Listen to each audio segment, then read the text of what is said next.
Asaimashal, Timashal, eba kaile pandarago kwbangma cake rok odariwi ralayo chalayo phiaba a cake rok bahai swnamjak tamo bai swnamjak abono srai srai kalaijak bwkhakste hapang naikolai tei chamung tangbedik asol bwkhakste hapang naikolnai Vidyapeeth Corner Cakes and Clock mungui bakery o obiyan khlaika aro thagwi srai srai nuka salmani laijak eba expire paijak manui khani rokno samungo phnagwi cake rok swnamjagwi tongo obohai mangpili nugui mokol torka hapang naikolai rokni aboni yagulo sangrumsal chanajono bilunia bwkhakste hapang naikolai chamung tangbedek tei naimwthang rok kwthalai bilunia puro amchini kwrwng hati tei bakery tei juda juda phalnok rutumung khlaika rutumung khlaima jorao phalnok rogo manui khwnui rangmoro khede phaljagwi tong naijakha College Square bilunia hatio phiaba obohai mungsa kesek kereng nukjakriya bwkhakste hapang naikolai bwkhakte asalo bilunia aluni ariokolo nibo tongma bakery phalnogo khungsa repeat bakery phalno khungsago rutumung khlai aro manui kisa hamya mankha tei hapang naikolai ni bwkhakte notice bo eba jorimana bo khlaijakha আজকে আমরা বিলোনিয়া মহকুমা তহসিলের পক্ষ থেকে billionaire বিভিন্ন বাজারে দ্রব্যমূল্য নিয়ন্ত্রণের উদ্দেশ্যে আমরা বের হই এবং এখন আমরা এই মুহূর্তে আছি কলেজ স্কোয়ার মার্কেটে।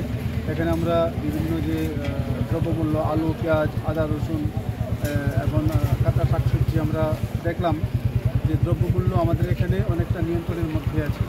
এখানে আলু 40 টাকা প্রতি কেজি দরে বিক্রি হচ্ছে, পেঁয়াজ 40-45 টাকা কেজি দরে বিক্রি হচ্ছে, কাঁচা লঙ্কা 200 থেকে 250 টাকা কেজির মধ্যে বিক্রি হচ্ছে, কাঁকরোল 60 টাকা থেকে 80 টাকা কেজির মধ্যে বিক্রি হচ্ছে। তো দ্রব্যমূল্য বিলোনিয়াতে নিয়ন্ত্রণের মধ্যে আছে। এছাড়াও আমরা কিছু বেকারিতে আমরা যাই যেখানে হাইজিন মেনটেন করা হয় কিনা দেখার উদ্দেশ্যে। প্রথমে আমরা যাই আর্য কলোনি, যেখানে কেক ও ক্লক একটি বেকারি আছে। সেই বেকারিতে গিয়ে আমরা আনহাইজিনিক কন্ডিশনে পাই এবং দোকানটাকে আমরা ক্লোজ করে দিই।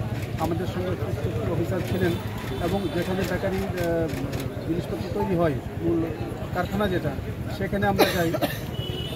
সেখানে গিয়ে আমরা কিছু কন্ডিশন দেখি যেগুলি আমাদের চোখে ধরা পড়ে যে ওরা পত্রিকার কাগজ মধ্যে কেক বানাচ্ছে। আমরা এগুলো অবজারভেশন নিয়ে নিই এবং কালকে আমরা নোটিশ পাঠিয়ে দেবো এবং জরিমানাও তাদের করা হবে। পরবর্তী সময়ে আমরা লক্ষ্মীনারায়ণ বেকারি যেটা আর্য কলোনি ওখানে যাই। ওখানে আমাদের কিছু অবজারভেশনে এসেছে যে দুটো বেকারিতেই একটা জিনিস আমরা কমন দেখতে পেলাম যে ম্যানুফ্যাকচার যে ডেটটা এরা 1-2 দিন অ্যাডভান্স ডেট দিয়ে দেয়। সাপোজ আজকে 25 তারিখ, ওরা 26 তারিখ 27 তারিখ এরকম ডেট দিয়ে প্যাকেট করছে। আমরা সেটা স্ট্রিক্টলি দেখছি এবং কালকের মধ্যে আমরা নোটিশ পাঠিয়ে দেবো এবং জরিমানাও করা হবে। কত টাকা জরিমানা করা হবে? সেটা পোস্ট সেক্টর অফিসার থেকে সিএম অফিস থেকে করা হবে।